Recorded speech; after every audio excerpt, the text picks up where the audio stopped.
নমস্কার বন্ধুরা, welcome to স্বপ্নাস home kitchen. আজ আরও একটা নতুন রেসিপি নিয়ে চলে এসেছি। আজকে একদম পপুলার একটা ডিশ বানাবো, যেটা হচ্ছে লাউ চিংড়ি, যেটা বললেই কিন্তু একদম মনটা খুশিতে ভরে যায় রেসিপিটার নাম নিলে। আর লাউ চিংড়ি খেতে ভালোবাসে না এমন বোধহয় কেউ নেই। তবে হ্যাঁ, বানাতে হয়তো সবাই পারে না, কারণ যারা নতুন রান্না শিখছে তাদের হয়তো একটু অসুবিধা হয়।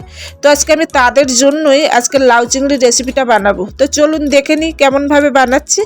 এখানে আমি 150 গ্রামের মতো চিংড়ি মাছ নিয়েছি, যেটা লবণ হলুদ দিয়ে ম্যারিনেট করে রেখেছি। তার সাথে সাথে 600 গ্রামের মতো লাউ ঝিরিঝিরি করে কুচিয়ে নিয়েছি।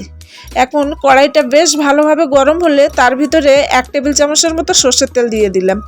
এতে কিন্তু বেশি তেল লাগে না লাউ রান্না করতে গেলে। আর এর ভিতরে এখন আমি ফোড়ন হিসাবে একটা তেজপাতাকে 2 টুকরো করে দিয়েছি, আর একটা গোটা শুকনো লঙ্কাকে 2 টুকরো করে দিয়েছি। হাফ চা চামচের মতো জিরা দিয়েছি। দিয়ে বেশ ভাজা ভাজা হয়ে ফ্লেভার বেরোলে আমি লবণ হলুদ মাখানো চিংড়ি মাছটা দিলাম। দিয়ে এটাকে কিন্তু আমি লাল লাল করে ভেজে নেব। চিংড়ি মাছ আমি আগে কখনোই ভেজে রাখি না, কারণ আমার মনে হয় চিংড়ি মাছ আগের থেকে ভেজে রাখলে চিংড়িটা একটু হার্ড হয়ে যায় আর ওর একটা কেমন গন্ধ আসে। তো তার জন্য আমি সবসময় ফোড়ন আর মশলার সাথে ভেজে নেওয়ার চেষ্টা করি। তো দেখুন, চিংড়ি মাছটা লাল লাল ভাজা হয়ে গেলে আমি লাউয়ের কুচিগুলো দিয়ে দিলাম। দিয়ে ভালো করে মিশিয়ে নিয়ে এখন স্বাদ অনুযায়ী লবণ, হাফ টেবিল চামচ হলুদ গুঁড়ো আর হাফ টেবিল চামচ জিরের গুঁড়ো দিলাম। তার সাথে একটা কাঁচা লঙ্কাও টুকরো করে দিয়ে দিলাম। দিয়ে এটাকে কিন্তু আমি এখন খুব সুন্দর করে এর সাথে মিশিয়ে নেব। নিয়ে এটাকে মিনিট 2 মতো ঢেকে রেখে দেবো। ঢাকনা খোলার পরে এটা কিন্তু দেখেই বোঝা যাচ্ছে যে জিনিসটা খুব সুন্দরভাবে মজে এসেছে। তবে আমি কিন্তু মাঝখানে 2-3 বার ঢাকনাটা খুলে বারবার এটাকে নেড়ে নেড়ে দিয়েছিলাম। তো তার জন্য জিনিসটা খুব সুন্দরভাবে মজে গেছে। এখন আমি এর ভিতরে স্বাদ অনুযায়ী একটুখানি চিনি দিয়ে দিলাম।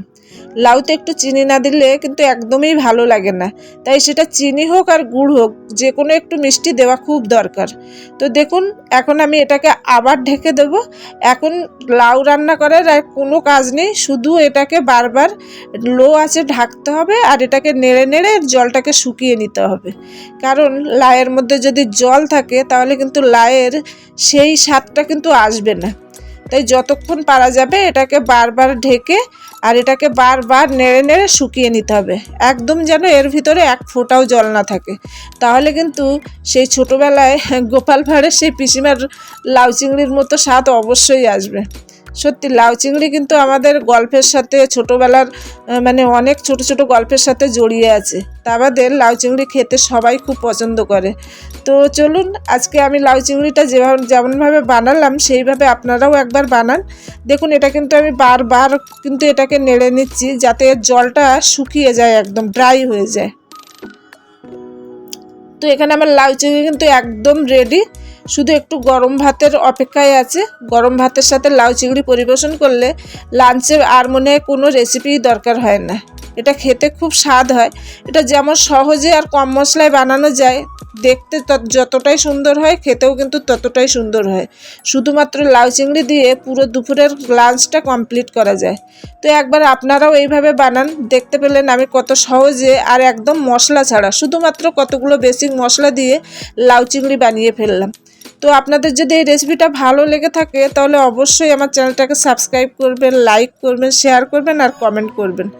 তো আজকের মতো রেসিপিটা এখানেই থাকলো। আপনাদের সাথে দেখা হবে আর একটা নতুন রেসিপি নিয়ে। ততক্ষণের জন্য আপনারা সবাই ভালো থাকবেন এবং সুস্থ থাকবেন।